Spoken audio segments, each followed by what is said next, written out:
If you have our automatic ironing machine and want to get started with the dress function, I'll show you how to do it in a few steps. So the dress function contains an extra set of lower rods and also a dress balloon. The extra set of lower rods should be placed between the existing rods so we extend the machine.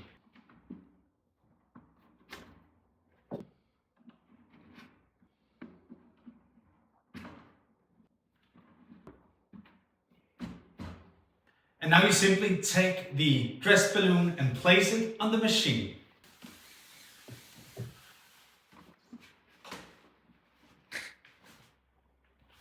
Now you are almost there. Just remember that you can adjust the size of the dress balloon by unzipping the side zippers. The more you open them, the wider the balloon gets. And now you just place your dress or longer garment on the machine. Then you press start, set time and temperature, and then you are ready to enjoy your time while it does the work.